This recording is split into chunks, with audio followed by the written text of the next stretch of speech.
welcome back. It's the Eric Nevins live show. I'm so grateful that you are here.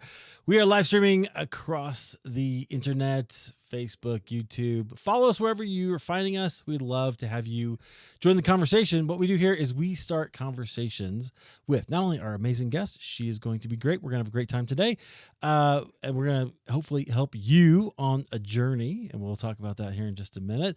But also, we like to involve you. So if you have questions, you get to join the conversation. If you have ever wanted to write a book, or you're like, how would it work if I wanted to self-publish something? We're going to talk about all that, and you get to ask your questions. So please do join us, especially my podcasting friends. Maybe you wanted to take your podcast, turn it into a book.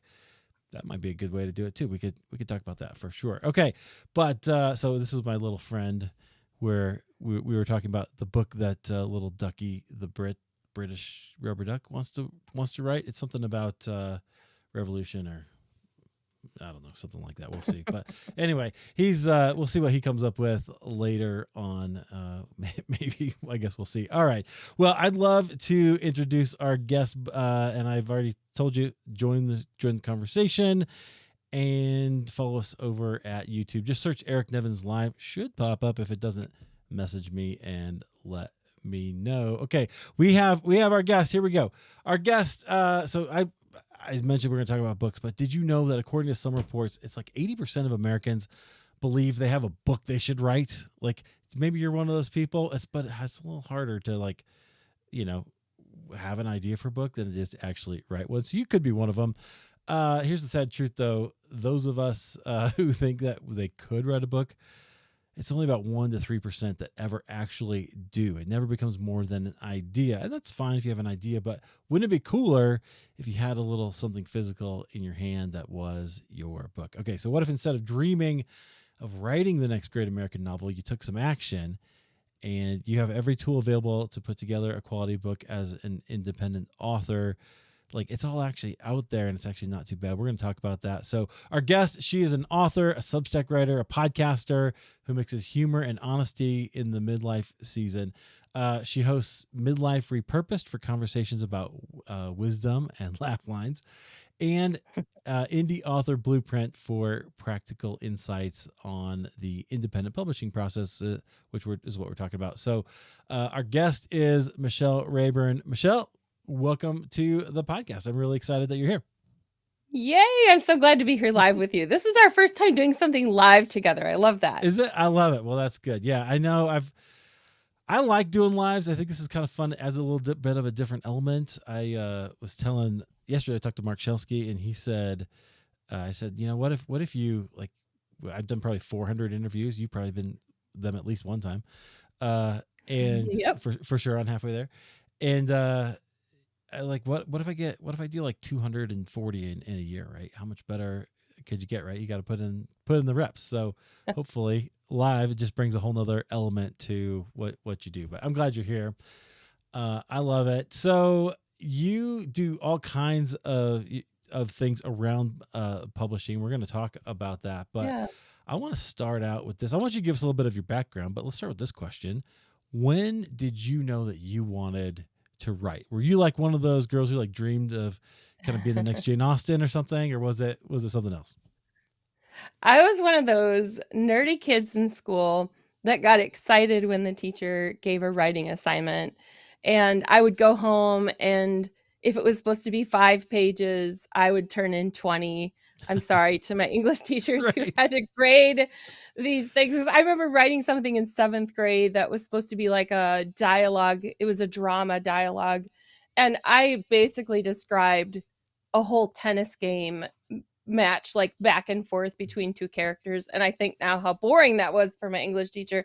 But I loved writing assignments. I just did not ever think about pursuing it professionally when I was young. I didn't think about it in high school. I still enjoyed writing, got good marks on assignments, but I went to nursing school, and that's science. That's really far away from writing. Yeah.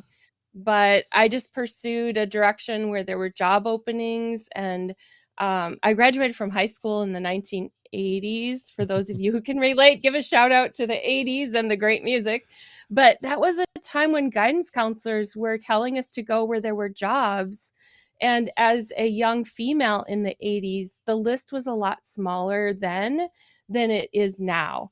And so if I were to go back, I think I would have been thinking about being next Jane Austen or something, but that wasn't even on my radar then. Yeah, that's really interesting. And as so I was obviously had a little different experience, but it's that's interesting that you didn't think about being an author and you kind of went into a science profession. Did you Yeah. like it? Did that suit you? I did like it. I loved a lot of things about being a nurse. I actually liked school in general. So for me, science was like probably second to enjoying language and words and stuff like that. So for me, going to Okay. nursing school was great. I enjoyed that. I didn't stay in it very long though. I only was in a couple of years and then I had my first child and decided to leave that career thinking I would probably pick it up again at some point. And in the meantime was when I started to do other things. I started speaking for events at my church, and I realized I really liked public speaking. Hmm. And then in that was when I first went to a writers conference. That was almost 25 years ago.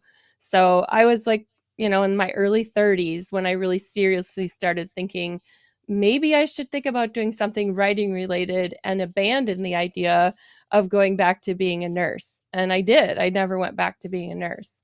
Wow. Okay, so what was your first writing project that you did? Okay, we won't count like journal things or anything like that. I'm not Sure. much of Yeah, a yeah. journaler anyway, but That was yesterday. my We talked about journaling, so we got all that covered. You my the first piece that I had published was in a little denominational magazine that they put out, I think, and it was a story, and I still use that story today. It was about why be a chicken when you can be an eagle. It was a devotional just talking about comparing the science of what chickens do to eagles who soar, and then using, Isaiah and talking about how God created us to soar like eagles. And to me, that was kind of it was almost like a little manifesto of my dream, even though it was actually a devotional. But that was the first thing I had published. And the first thing I got paid for was in a writing magazine. And I don't even remember the topic of that one, but I just know I got paid $10. And before I cashed my check, I photocopied that check so that I had proof that I had been paid to write something. Yep. So those connections happened at a writers conference. I met people there. I still have connections to those people that I met at that conference. I love that. Where was it? What was the conference? It's called Right to Publish. It Okay. is still in existence now. It's still a popular conference. It's held at Wheaton College. Oh yeah. It's not a Wheaton College function. It's just held there every year, every summer in June. And I went of the last 25 years, I think I've missed maybe 5 or 6 years. I Okay. went every year for a while, and then eventually it moved from being an attendee to being a worship leader at the conference, and then it moved into being on faculty. So it was like Oh wow. a 20-some year progression from starting out crying my way through most of the first conference and feeling like I had finally found my people, and then, like, moving into those people becoming my peers. And that's just a God story because it's not something that I had planned. And I'm a planner. So that's what's hilarious about all of it. Yeah, that it all kinds of goes a little bit of a different direction. Life is like that though, Mhm. right? Like it really Mhm. is. What's the saying? I don't really like it, but so what's the saying? Like man makes plans, God laughs, right? Like sometimes I'm not sure that's always true, but it's life kind of has its way of going in different Yeah. directions for sure. I love that it took you into something more creative. It was something probably maybe that suits your Yeah. personality. Um, is there so you were writing, how did that take us into that kind of process of developing? You described it a little bit, but like that Yeah. feeling of from going, I got paid to do this thing that is pretty cool. Even if it's $10, right? That's pretty neat too. I think I'm gonna be able to do this for a career or for a job. Yeah. Yeah. When I first went, I actually said I always say these never statements. And one of my never statements was, I'll never write a book. I was not somebody who thought I had a book in me. I said I don't have a book in me. And I've published over 12 books now. So I guess I Yeah. was wrong, right? But I thought I really liked writing observations about everyday life with a spiritual application. So I thought writing devotionals and short articles for different denominational papers and stuff like that, that felt comfortable for me. And I thought I could get paid a little bit on the side and do this thing that I really like to do. And essentially, it's taking bite sized pieces from the messages that I would give when I was speaking and turning those into something. It Yeah. was in print back then. This was like when the internet was fairly new. So Right. again, I feel like a dinosaur today now, but Sorry. I'm the one who's supposed to feel that way. It's my birthday. Yes, happy birthday. I didn't know if you wanted that mentioned, so I was just That's not okay. going to Go ahead. that sensitive topic today. So happy birthday to Eric. Yeah, so I started out writing articles and there was a market for that. Like all the popular magazines in the Christian realm would come to this writers conference because Right to Publish is a Christian writers conference. And so being in the Chicago area there, Mm. that was when Christianity Today and they had multiple magazines they would send. Moody, there were just different, all the publishers, Tyndale, they would be teaching those classes.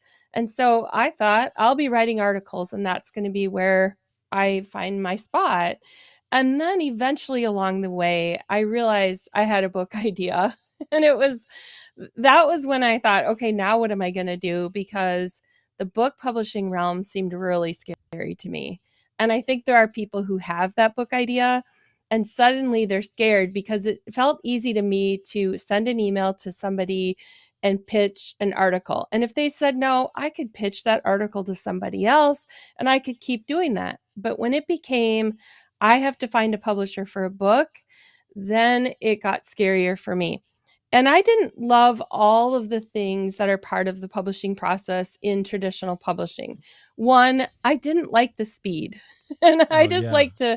I'm a doer. I like to get things done. So when I heard at a conference for the first time that you're going to write a proposal and you're going to pitch that to an agent, and then you're going to spend a few years pitching that to publishers. And then once it gets accepted, I met people who it took them quite a few years to get the book published.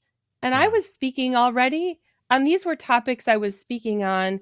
So I wanted to figure out how can I get a book faster, but still with the same quality. I didn't want to cut corners. I didn't want to go into the vanity area where I just wanted my name on a cover. I really wanted to have a quality piece. And at that time, the avenues to doing that were fairly new. Yeah. Yeah, absolutely. I love that distinction. So maybe we need to talk about that Yeah. a little bit Yeah. because traditionally it is a pretty slow process. You have to get an agent, right? And then the agent takes you Most to of a the time, publisher. yes. Yeah. Mm-hmm. Unless you have a connection to a publisher or something, or I don't Yeah. know. Maybe you can send Or it a to huge publisher. platform, Right. Yeah. Then maybe they'll come to you. That happens. Right. And that can happen. But for most of us who are just starting out, that's a pretty long deal. And you can imagine, like I watched somebody unbox a box of his books this week, and he was so happy with it, right? And it probably took him years to get to that point. And so you can imagine why that's such a big deal for people, and it just takes a long time. What are they doing there that takes so long? Well, a publisher really, so we're talking traditional publisher, the big Yes. names you see out there, they have to know that your book is going to sell enough copies for them to earn back what it costs to publish it. They have to pay multiple editors, designers, web people, marketing people, the people who are going out and scouting for books at conferences. That's a big cost for a publisher. So if they're going to spend $20,000 or more or less, depending on the size of the press, they have to know you're going to sell not only $20,000 worth to pay that back, but enough for them to continue to make a profit that they can then share with you. And we call that royalties. And you don't get royalties until they have earned back what they've invested. So a whole publications board has to sit around and make a decision. Is this a good business investment for us? And as the publishing industry has changed over the years, they can publish fewer and fewer books because the cost of Right. publishing, the number of readers, all of those factors come into it. So you'll see publishers catering to the market a little bit. And I understand that for business reasons. And for some authors, they have big platform. It's the way to go for them because that partnership carries them into places that I can't go as an indie author. But it's just that they're all respectable. It's just that you have to, as an author, find, is this one a fit for me? Should I think about a hybrid in between, or should I just do this all myself? Yeah. Yeah, so that's interesting too. There's some prestige to publishing with a traditional publisher Yeah. that can open some doors for you. That's what I was telling one of my kids. I was like, "Hey, apply to all the schools and see which ones you get into, and then go to the best one that you can, because Yeah. he's a Yep. junior, because go to the best one that you can get and that fits you and whatever. There's other considerations, but Mm-hmm. like try to get into the best one you can. So that's if you can, but it's like you said, it's changing, and so that's not always not a Right. possibility, but not always the best fit for you as well. Yeah, some authors. So I work with authors who are publishing traditionally sometimes, but they come to me just as a first level editor to help them get their book ready for that publisher before they send it to the editor. And then sometimes I become a little bit of the encourager on the other end as they're going through those steps. And some of them really struggle with how their book has to change to fit the market. And so I have talked to some authors who feel like they lost a little bit of themselves going through that process with the traditional publisher because they had to make changes, or the cover didn't look the way they wanted it to. The title changed or something. So authors need to go into that knowing that there may be some things they have to take into consideration. They have to make some concessions, and yet that's the trade-off for having that platform of that really well-known publisher. So it goes, there's pluses and minuses to all the different options. Yeah, absolutely. Okay, I do want to talk about the business end of it, but maybe we'll do that here Yeah. in a little bit, because I think there's some really interesting things there as well. Your books have won some awards, also, right? Yeah. I saw that. What was that like? The first time you won an award, you were like, that's gotta Yeah. feel pretty good. The first one really did feel good because I got Writer of the Year at that conference that I was going to. So I got Writer of the Year at a conference I started out at. And, it was like 8 years or something in, maybe it was even 11 years in. I don't remember the year it was, but I just remember that feeling of like, this is where I got my start. This is where I really learned how to write. This is how I got the courage to do this. And then I submitted the first book I published to their contest and then won that award. So that felt really good. Some of the other ones have been super cool because some of the collaborations I've done have won awards. I also published some compilations that are anthologies of other people's stories. They have a mix of some of my stories, kind of like Chicken Soup for the Soul. Mm-hmm. And some of those have won awards. And that's been really cool because I'm celebrating with other people. Yeah. And so I have won some for the books, but also some of those authors have submitted their individual pieces that I had accepted for the book, and they won awards for their individual chapters as well. And so that feels really good to be able to help other authors take those steps along their journey. Because when you celebrate with somebody else, it's like, to me, it's a lot more meaningful Yep. than just me adding something to the shelf in my office. Right. Yeah, you get to celebrate with people. I think Yeah. it's cool. You've done a number of those collaborations. Yeah, I and know. I'm And doing another one right now. I'm okay. doing 1 or 2 a year, and I put out a call for submissions for people to send in chapters, and then I decide on which ones are going to be included. And so this one's one on the art of resilience, and it's for women. Some of my projects are for men or women, but this one is specifically for women. And I publish a mix of brand new people who have never written ever before, or maybe they've written but never let anyone see it, to some people that are really well known in the writing industry who have one chapter that is a fit there and they would never write a whole book on it, and so they send it in for something like that. Yeah, I love that. Why do you like that format? Why do you do it that way? I do that because I like having gift books. So I write Bible studies for like my main focus, the thing that I'm sitting down next week to really dive into a new Bible study that I'm writing. That is a whole different thing when I put that on a book table when I go speaking. Not Hmm. everybody wants to pick up a Bible study workbook.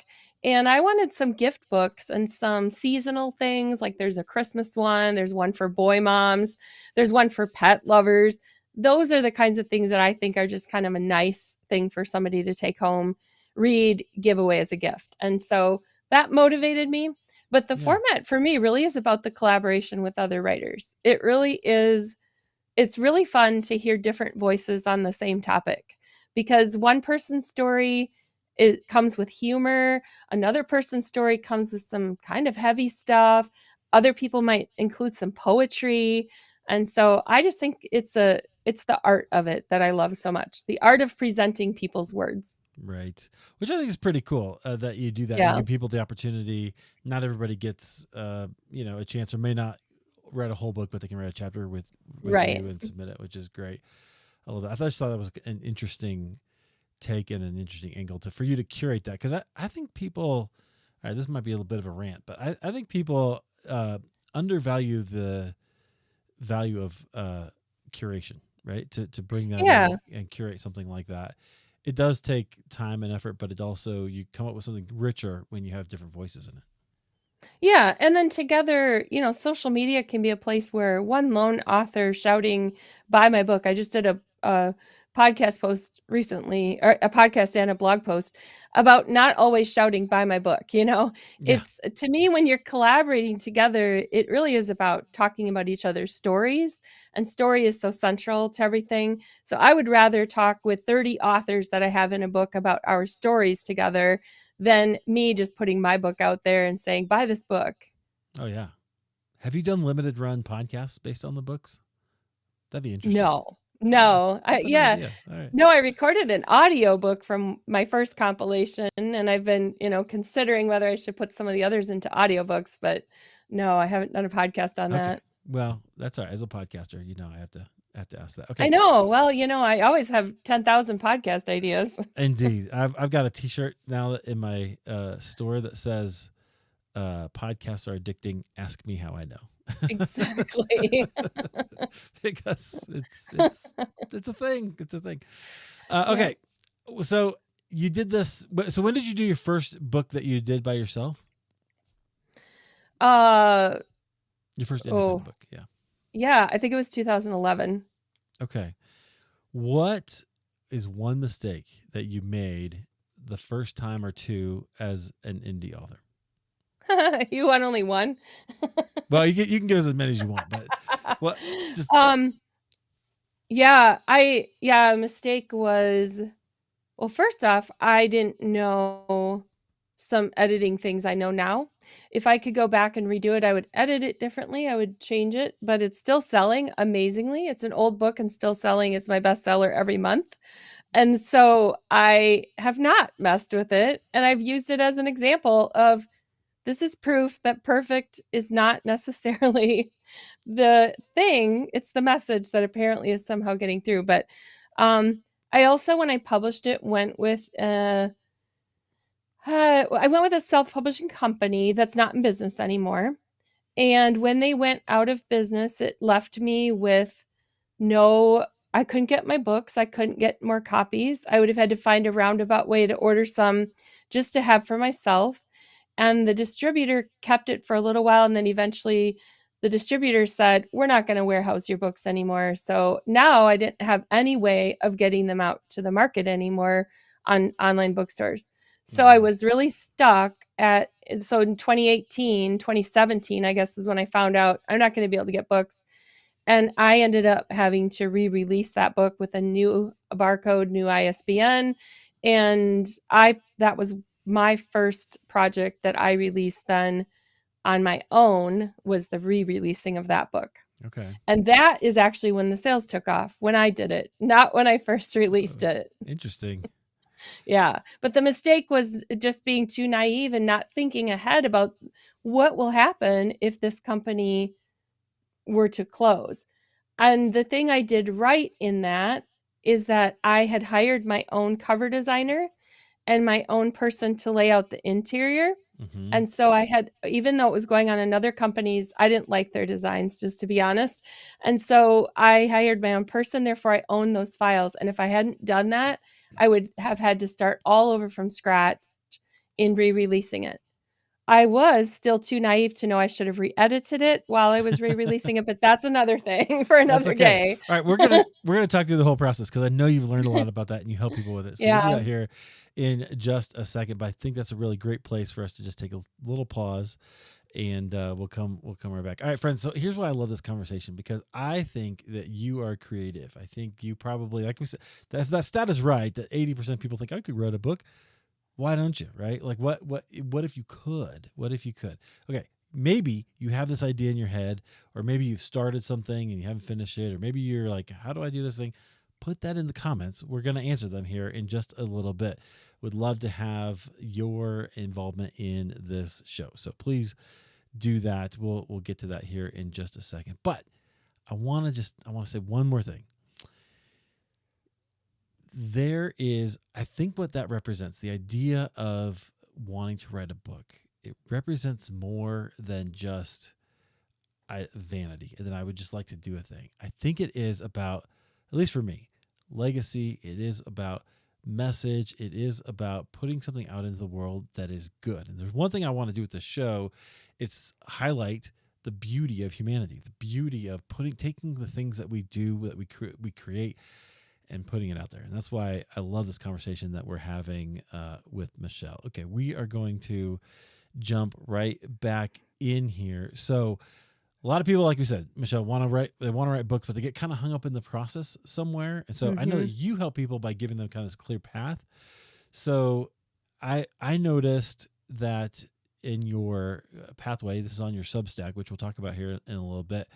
Your first principle is to treat your writing as a business. Right? Which I love. Why start there? The mistake that too many people have is sort of like planning a wedding and thinking about the cake first. Yeah. It's like you have to really, and I know weddings and business don't go together, but it really is like that, because you're not thinking about the most important thing. You're thinking about the finished, I just want to hold a book in my hands. And if you don't treat it like a business, then you don't know how much money you can spend. You don't know how much you have to sell to earn back your own investment. You don't know where you're going from there. How do I turn this into, like, what if I do a second book? There's no plan there. And if you're not thinking like a business owner, you also take some shortcuts then. You do it yourself on some things that you should hire somebody to do. And everybody has certain skills. So let's say you're fantastic at marketing, but design isn't your thing, or you're really great at design, but editing is not your thing. They're just pieces you're going to need somebody else to fill in if you want to have a good product. And a book really is a product. It's packaging our message as a product that we then have to sell. So that's why I believe we have to think about it for the quality control, for the process of it, and ultimately the return on that investment. And I know in the Christian realm, sometimes for me, people don't always want to use things like ROI, but I really am investing money in something so that my message can get out there. And it isn't just about having the book, it is about the message. But we know it costs money to do those kinds of things. So I have to think about it like a business, even though that isn't, I want to just have people be blessed by the words and have something hit them in their life. But I have to do that well. I really have to do it well. I love that. Every book you've ever held in your hand has an economic reality attached to it.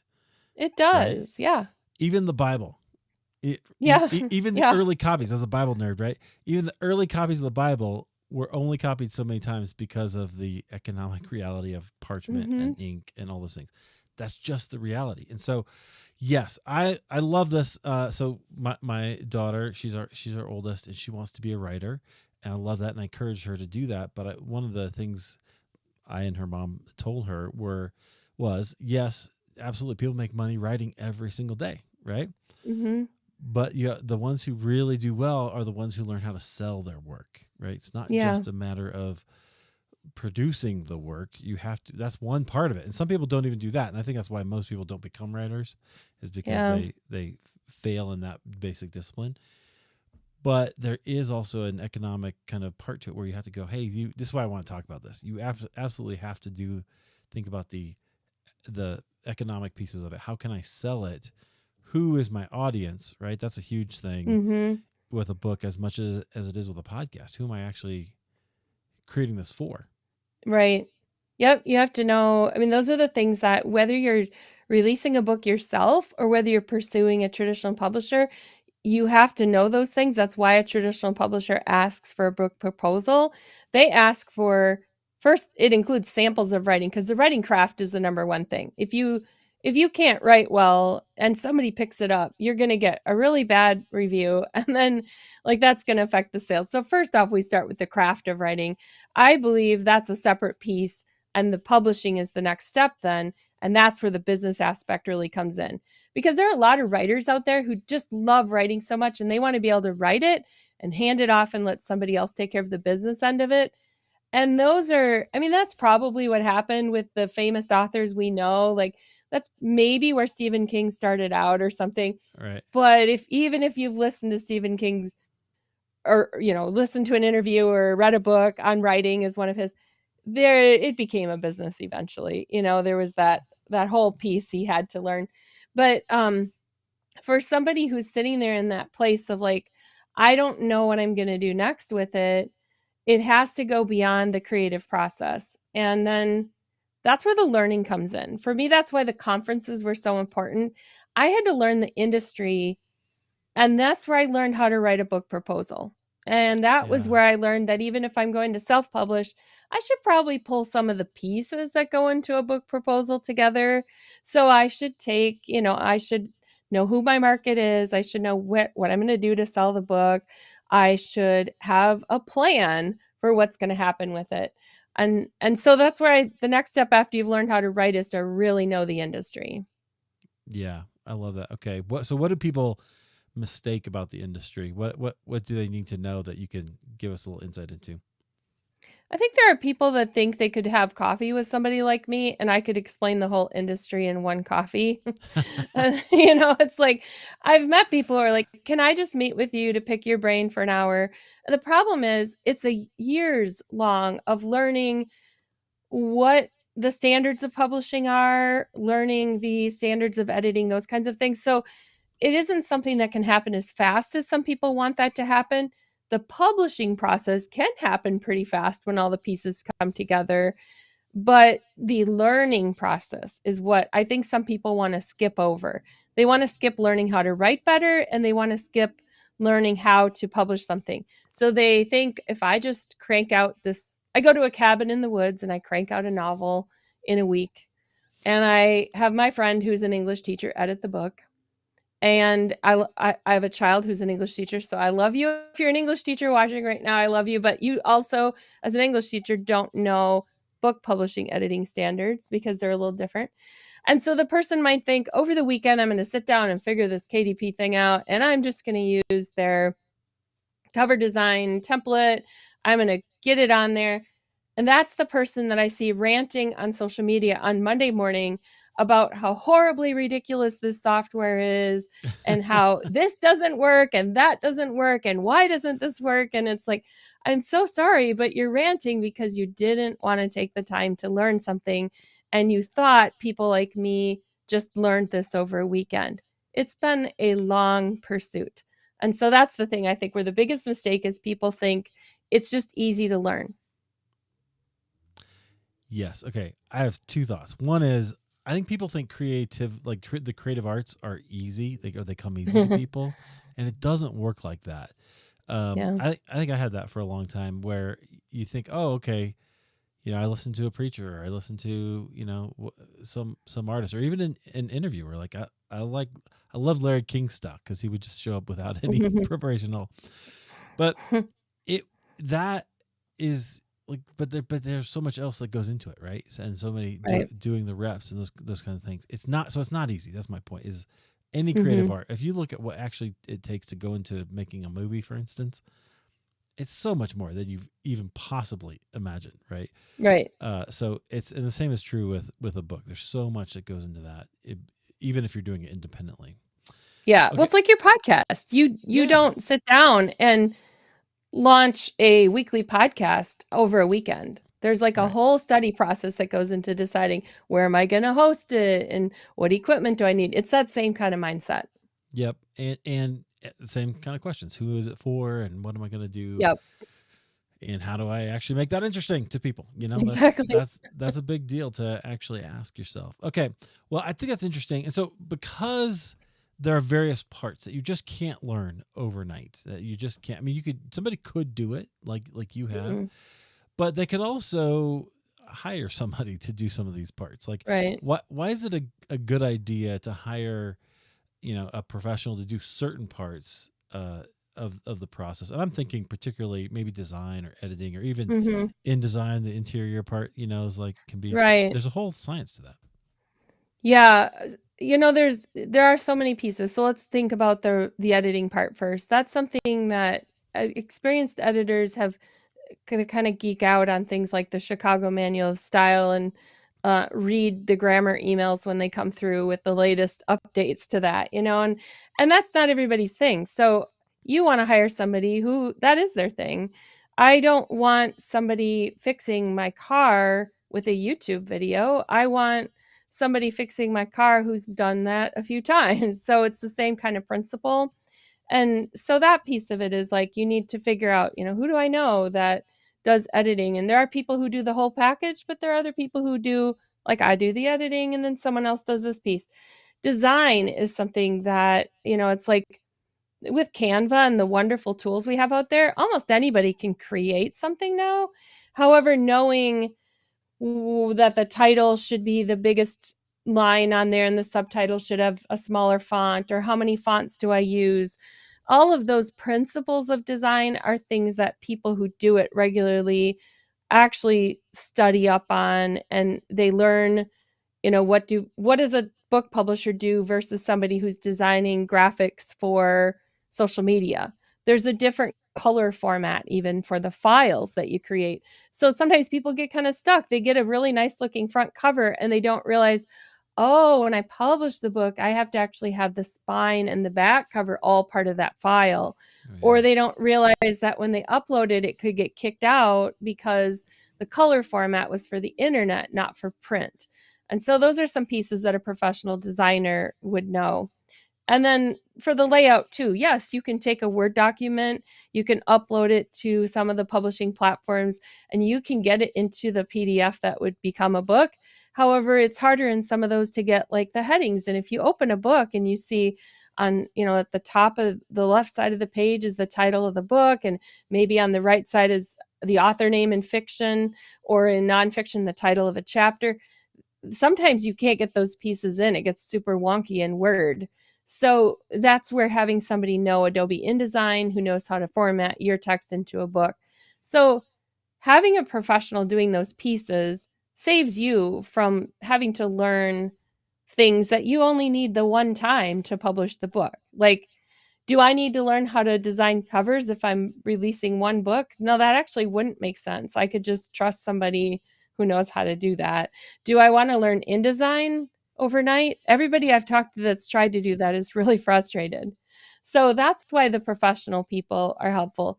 And if you hire a self-publishing company, there are many reputable ones and there are also many predators. And I don't name any names Mm, on live interviews, but good. you do the research on those, because you have to look and see, is this one credible? Are they going to ask $20,000 for something that should only cost $5,000?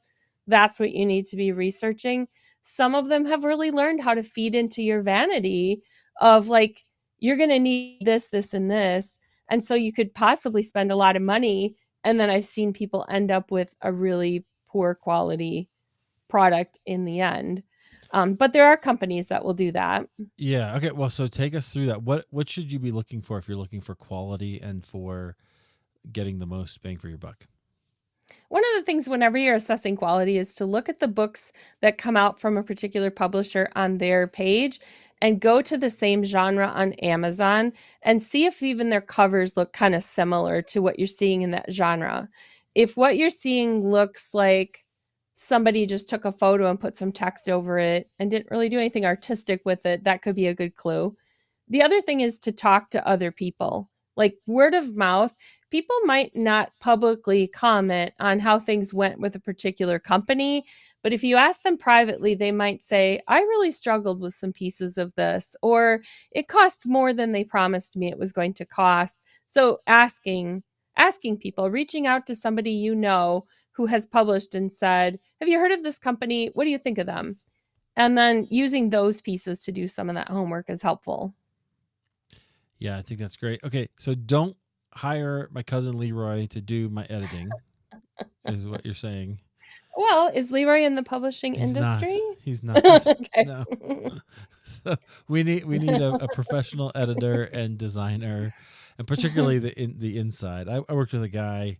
I worked at a little publisher for a little while, helping out with marketing, and I was surprised at how much did go into the whole thing. It just took forever. Like it just took a while, Yeah. and between working with the authors and, I mean, he would do his part like overnight. He'd be like, then 3 days later, he'd be like, "Here, I got this. Here's 4 ideas for your cover." I was like, "Oh wow." Yeah. But that was because he was good at it, right? He knew what he was doing. So Yeah. that really does help. Okay. I'm Yeah. So curious. not Leroy. Not Leroy. No, let Leroy go. What do you think goes into a great cover? I think knowing the audience goes into a great cover and knowing industry trends. Because what I loved as a cover 10 years ago is not like I would Mm, change my first cover. I don't think it's a good cover anymore because I don't think it fits our current industry. And again, I haven't changed it because that one's doing okay. But I think it is knowing what the traditional publishers are doing because they're the ones hiring the big designers and seeing what those trends are. And then a good cover also looks really good as a thumbnail on Amazon as well as on a big screen.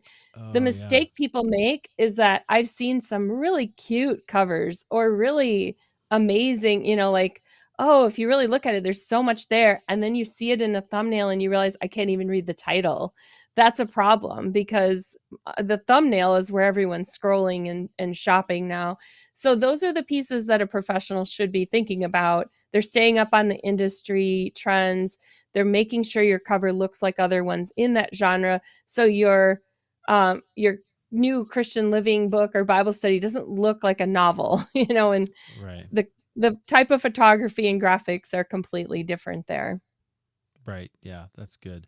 I always love the covers that are very simple, like Yeah, that there's like a taste. Some people love yeah. minimalist. It's kind of like decorating. Yeah, that's fair. It's fair. I guess it depends. It depends on the book, depends on the audience. But Yep. you got to be able to read it. And this is what we talk about when podcasting too. If you're going to start a podcast and you got to design show art, it needs to be able to be read in a Yeah. small screen because everybody's on their phones, right? And so if you're looking on the podcast app and you can't read it, or you have tiny little text, and you think you might have to go to the eye doctor because it's so small, that is not going to work. Like don't do that, and it's not necessary. You can be much Yeah. more simple as well. So maybe that's true for books as well. Okay. Yeah. I've got a couple more questions, and then friends, if you have questions about your book, about selling your book, about what hiring somebody, whatever, just ask us and we'll address. We have a couple comments we'll get here in a little bit as well. Okay.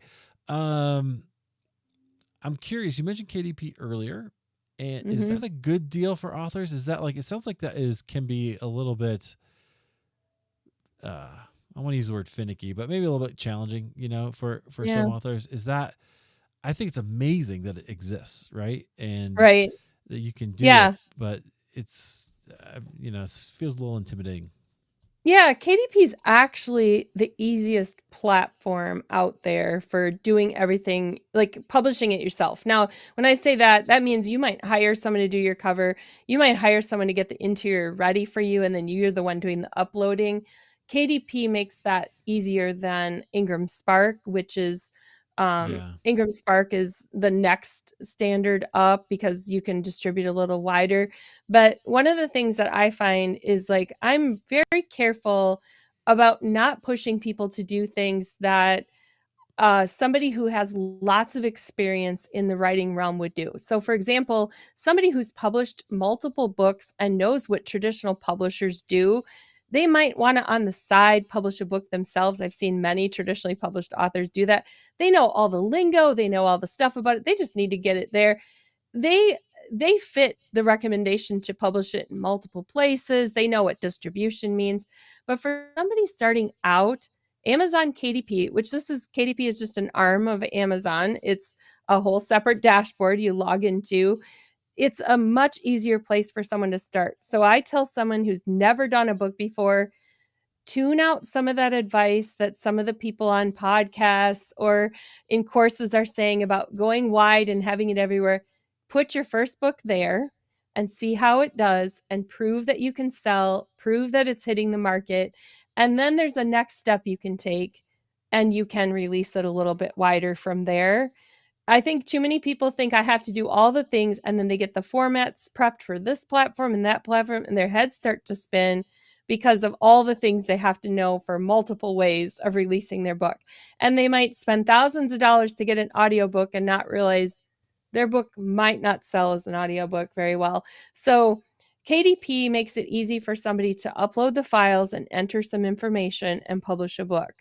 And there are ways of making that more professional by buying your own ISBN number and not taking the free ones. There is no cost to actually upload and publish a book on KDP. They Wow. earn their money when you sell books. Amazon does not take any money from you for uploading the book. So the only expense is getting the work done of getting the files ready, buying your ISBN number, and then you upload it and release it. So that's where I tell people to start because it's the easiest to navigate if you don't know a lot about the industry. Yeah. What does an ISBN cost? I think it's now like $150 Oh, okay. or $100 for one, but I always recommend doing the 10 for $300 because if you're thinking about doing more books, then you have 10. And if you're doing a hardcover and a paperback, each one has its own Oh, okay. number. Yeah. So So you might need 3 if you're doing an ebook you're releasing somewhere else. So you may as well get a bundle. interesting. See, I didn't even know you could buy them in bundles. Like I didn't know you could do Yeah. that. That's how that Yep. works. I'm So in a publishing, I'm in an independent publisher's membership thing where you get a discount code. And so for some people that are in those, they actually get it for like 30% off or something like that okay. when they buy the bundle. Yeah, you can put those together. I love that. Mhm. That's really cool. So what part in this do you play if somebody, because I know you help people do this, and you've got some resources for people.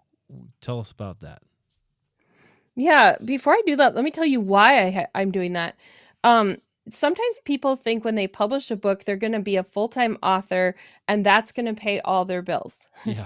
And so if you're listening here and that's your hope, that might take some time. I actually, just to be straightforward here, I earn about 1/4 of my personal income, comparable to a full-time wage in where I live. 1/4 of my income comes from the books I write and publish. So that's kind of the realistic picture. Outside of that, to pay the bills, I had to figure out how do I do what I love and pay some bills, but not stray too far to go back into some of the industries I've worked in that I didn't enjoy as much. So for me, that was how do I help people do the same thing with their books? And I'm pretty much booked up. I have a handful of private clients that I work with them on that whole process of editing, cover design, coaching them through uploading their books. And they come back because they're speakers who are doing multiple projects and they come back next year with their next book. And so my problem with that was like I'm not going to multiply. I can't scale that up. I only have so many hours in the week, so many hours in the day.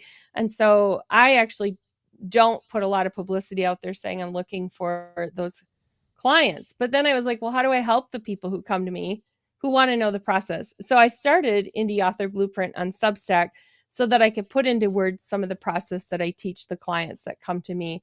So that if somebody said I have this book idea and I don't know where to start, after I got some podcast episodes and some posts out there, I just created one on the front page that's pinned that says start here, so that I could tell people just go there and start there. That helps them figure out, is this a fit for me? Is this a fit for me? Should I hire somebody for this? A lot of those questions can be answered then.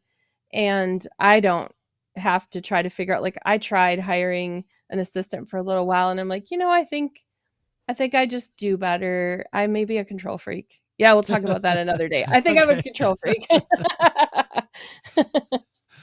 I think we've talked about that before, but that's okay. All good. Okay, well, I love that. So this is up on the screen, by the way, right now. Start here, right? So this is indieauthorblueprint.substack.com. People can go find that. Yeah. if It's they a want. collection of just some of the basics I've put together, because I've been doing that now for a year with a weekly post, or there's been 53 podcasts now, so I guess those are almost weekly too. So, Yeah. yeah. Yeah. So, friends, if you want to find out more and connect with Michelle, you can definitely go there. We do have a couple of comments that I want to share, Michelle. So let's take a look at those. First of all, let's see. So Lisa Ann said, "Oh, this is really big. Hold on, I gotta adjust it. This is the beauty of live interneting. Live interneting. I think I just coined a phrase." Okay. So Lisa Ann said, I love Michelle's collaborations and look forward to each one. I enjoy giving them as gifts, which I think is what you were after, right? Is doing that, Yeah. is giving them as gifts and having things, which when you talked about that, one thing that stood out to me was you had a, something for like certain people. So one was boy moms, right? One was, Right. dog pet owners, right? Like that is a very specific subset. And so you're probably Right. not saying I'm going to sell 1 million of these, but this appeals to a bunch of people, right? Right. Yep. They're projects that basically just earn out what it takes me and the time to create them, and the authors can buy discounted from me. And so yeah, I don't do them because they're big money earners, but the collaborative part of it is what's just really fun. And I feel like anybody who's in the writing industry, it can be a really lonely thing. And so whenever you find a way to collaborate with somebody else, it makes it feel less like a solo thing and more like a we. Yeah, which is fun. I love that. Yeah. Okay. Well, that is what I wanted to talk to you about. I think it's really good. I'm inspired. I'm always inspired when I talk to you. Are you liking Substack, by the way? You said you were doing that. I And do, I yeah. know you were interested in it for a while before you started. I But know. is this a good place for authors to get started, do you think? I think it is. So here's the thing. Back in the day when I got started with writing, I was, before I got paid to write, really my very first writing, this is how I should have answered your first question. I was blogging. I had a blogger account and I was blogging about trash to treasure decorating. Oh, yeah. And I got really connected with people who loved all things repurposed. And I started to talk about how life is like that. And I would put in little devotional thoughts of how God cleans up our messes. And I just would have all these little illustrations. And eventually that was where the book idea came from, and the speaking I was doing. It all came out of that blog. And then Blogger kind of went away and it wasn't cool anymore. And podcasting kind of took its place. And then Substack came along, and there's other platforms kind of similar, but it just merged podcasting and blogging. And I really missed being able to have something on my mind, and not like a hot take on what was happening in the world, because we need fewer of those hot takes. So It'd cool things down, wouldn't it, if we had fewer hot yeah, takes? a place where I could talk about what I was personally going through and find other people that were going through that. And so for me, it's the midlife topic there, but just a place where, like musing, really. And a lot of people write some really serious stuff there, like that should be in a book. And I think there are people that pull some of those pieces together then, Yeah. and do realize they have enough content for a book.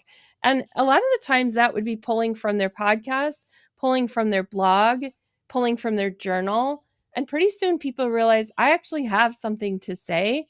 And the nice thing about Substack, it gives you a place where other people resonate with what you say, and they comment or share it.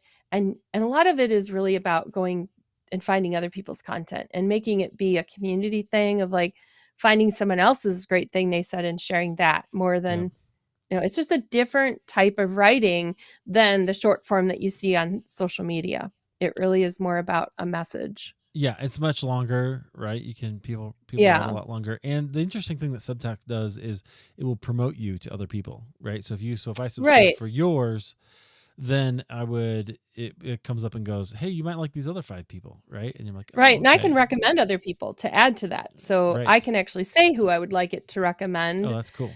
And it also, for me, helped me eliminate using a mailing service as well, because I imported my email list and it goes out Oh, yeah. those people, and I've grown that list more there.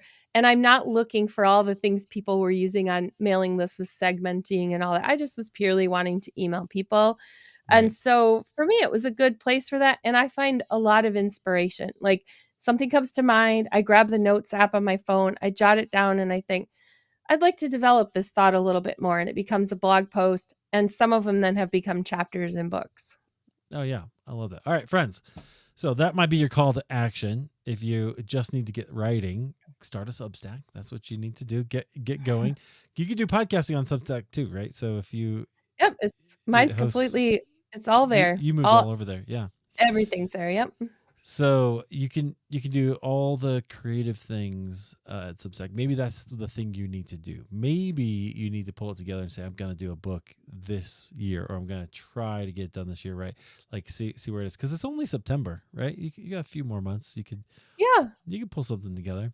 Maybe not have it published, but maybe have it at No. least together. Yeah. Actually, I would encourage somebody, if you're a listener who's thinking about it, do sit down, take a vacation by yourself if you can, and get as much down on paper as you can, because your thoughts will be so much more coherent and you'll remember what you said in chapter 1 when you get to chapter 10, and just get the bones down there and then decide what you're going to do with it next. Like, it doesn't have to be good. First drafts, what do they call them in school? Sloppy copy? Do that. Yes, I've heard. Who is it that has a different term? I forget her name. Who's the writer lady? The one who writes Bird by Bird. Anne Lamott. Anne Lamott. Yeah, she called. There's a different one. Anyway, Okay. we won't say here. But yes, those absolutely get that first draft down, and then see what you want to do with it. Check out Michelle's Substack so that she'll give you the outline, right, of where to go for sure. So once again, friends, that is at indieauthorblueprint.substack.com. Michelle, thanks for being here. I really do appreciate it. I think it's always a great pleasure to have a conversation with you. So I'm inspired. I enjoyed this too. I've got a couple book ideas. I need to go get those down, don't I? Yes, do it. Yes. Thank you for having me here today. And I hope you have a great rest of your day celebrating your birthday. I will. Thanks a lot. All right, friends. Thanks so much for being here. Thank you for those of you who did participate and put a little bit in the comments. I appreciate that. And let me just tell you this. Look, maybe it's a book. I don't know what it is, but here's the deal.